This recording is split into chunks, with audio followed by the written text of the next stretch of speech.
Alright guys, TacticalRab back again today. Hope you're all doing well and enjoying your day so far. Welcome back to Valorant news, and Zombs has gone into more detail as to why he's taken the decision to retire from competitive Valorant on Sentinels for a long period of time. May well have looked to join a tier 2 roster, but reckons with franchising arriving, that pretty much means that it doesn't make any sense anymore for him to try and pursue competing professionally. Very much enjoyed your thoughts in the comment section below. Hit the like button if you enjoy, subscribe if you're new as always, I'd greatly appreciate it. Few quick updates to run through. Firstly, this on the xCEN esports side. Dawn allowed to explore options, but also there's that tourney going on right now, the G-Loom tourney or whatever it's called. G-Loot, I think, Valorant Clash, and this is the bracket that we saw the other day. This is how it's getting on now. So Na'Vi are continuing on, and today we're going to get some pretty good matches here. But very interesting to note actually was this game, Parlor Esports versus Giants Gaming. So Giants, of course, are a team actually in the franchise league, as are BBL, right, from the Turkish region. So there's quite a few teams here that made it into partnerships and are playing in this kind of online tourney just to get some reps in before the season begins. And this Parlor Esports team is making moves. They're in the grand finals here. Now on the other side, Na'Vi, they've been making waves as well, but you know, they haven't exactly dominated the bracket by any means. A 2-1 against Fireflux Esports yesterday. Vitality, so far they haven't lost a map, but it's going to be Na'Vi versus Vitality for a place in the finals up against a team that isn't Giants Gaming, which is quite the surprise to be honest. So yeah, really interesting to see. Of course, Na'Vi are theoretically an S-tier team in the world. They are the FPX lineup from last season, but minus Artist, of course, who's gone to NRG, plus cNed, and cNed's been having some crazy highlights, right? We've seen the crazy clips with the Jet, we've seen some interesting clips with him with the Vandal, hitting some one-taps on Fracture. Like, there's been some nasty stuff coming out of cNed, as you might well expect, but,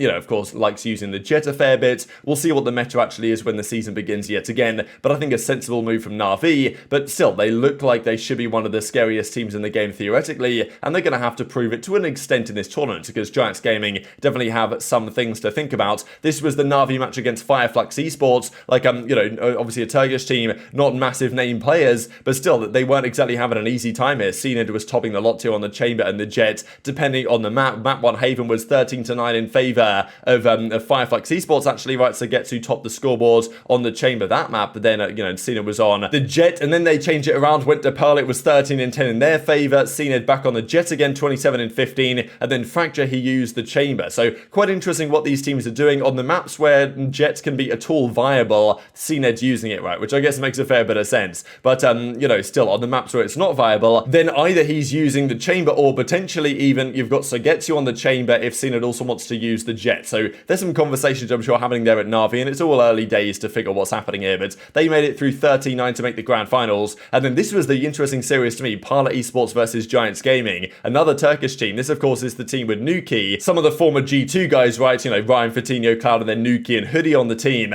And yeah, they went down in this series. Ryan was just hard carried. I mean, this is outrageous numbers. On the Astra and on the Omen, 70-39 for the loss. I mean, yeah, that's pretty tough. So I don't know if Nuki, like, maybe he's stuck in some difficult roles here, to be honest, and they might need to think about that, because not the result they wanted here. 13-6, they won Haven, and then 13-9, 14-12 at the end of the final map of the series. And Ryan was trying his best before losing the match anyway. So early days, online tournaments, doesn't really mean that much, all things considered, but yeah, still quite an exciting prospect for the upcoming season. Let's talk about the whole Zombs Sentinels discussion for the next year then, because we did wonder, where's Zombs going to go? What's the plan going to be for the upcoming year? Is there going to be a spot in even tier 1? Because obviously a lot of the tier 1 rosters, they formed various teams with FNS and SOM, and that's the NRG guys, basically the former OpTic team. And then Cloud9, it was quite clear what they were planning to do, keep a large part of the core of their roster, bring Zelsis in, bring Ye in, that was the team. But only 5 NA spots made it very difficult for many players to even get a spot in tier 1. Many guys, I'm sure, like ShahZaM and even, you know, Shroud, right? We don't really know what's happening there, because Shroud, it's Timmy, that team that probably has some players at this point, we still don't really know. They, of course, have been trying to form a roster for tier 2, and I think a lot of players of that caliber kind of knew that tier 1 wasn't going to be so easy for them. Zombs was included in that discussion. We saw just the other day, right, that he's effectively confirmed that he's not going to compete again, not worth it for him anymore. He was practicing with that Stewie 2K team with Braxton's,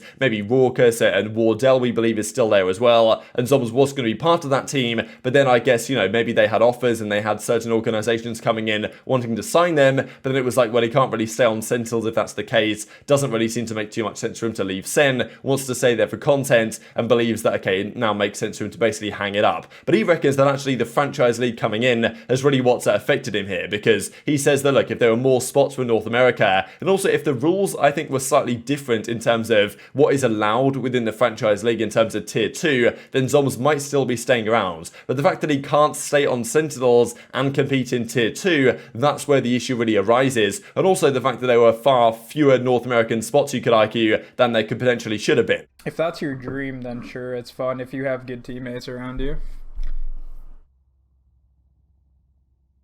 I mean, I feel like top level sports is different. If you're actually like really skilled, then you shouldn't really have like issues, especially because there's like serious staff. Like at top level sports, there's like serious coaching staff that like handles decisions and like working with players. Esports is like a wild west, bro. Everyone's just like everyone over, and everyone's just like friend. Like it's just like friend groups of people. Oh, I got B. Don't worry. Yeah, esports hasn't grown. I think the VALORANT franchise ruined VALORANT. If VALORANT didn't franchise, I probably would have joined a new team. I'm gonna be honest, but like, I can't. I'm not gonna play this Ascension. It's just not worth it for me anymore. And I have like. Oh, look at what you've done, Jan. Hit 60. If NA got 10 slots, maybe I would have played in the franchise.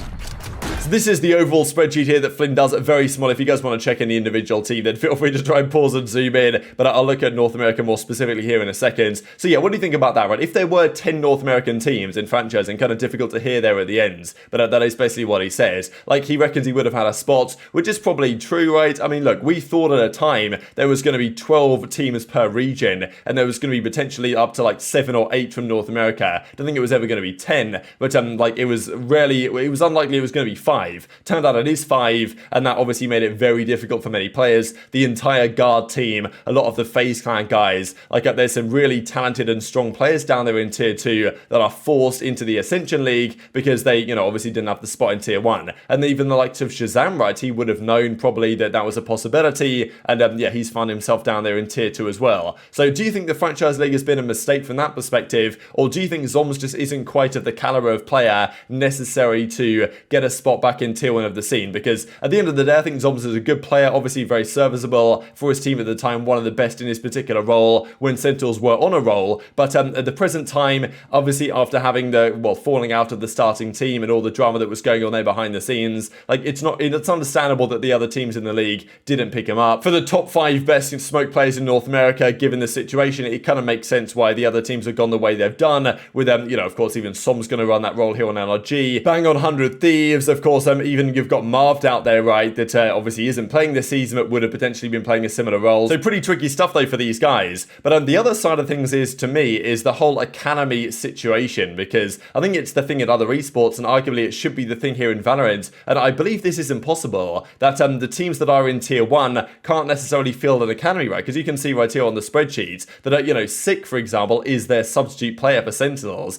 dapr is now going to go to G2, but theoretically, right, you could have a team of Sick and Zombs and dapr and ShahZaM or whatever, and there were some rumors about that. Okay, what if you keep Shroud and form a second Sentinels team to be the academy down there in tier 2, which is a kind of a healthy way to have an esport work, where the starting team, the academy roster, like that can make sense. However, it doesn't seem like Riot are allowing that to be a thing, just because like Sick, for example, being their substitute player, what's he going to do? He's just going to sit there on the bench all year and not play anything, because he's not going to play in tier 2. It's quite clear that Sick is not on any roster down there, and there's no Sentinels Academy, as it were. And therefore, if you do want to play tier 2, you've got to leave your organization. Now, I guess, you know, Zombs has an agreement or some sort of discussion there with Sentinels. I think he said he went out to LA and they talked to the guys and they wanted to keep him around, basically. ShahZaM either doesn't have that offer or feels like he would prefer, regardless, to leave and go to another team. And in Zombs' case, it's an interesting one, because if, let's say, ShahZaM and Zombs got on magically and ShahZaM wanted to bring Zombs back onto the team,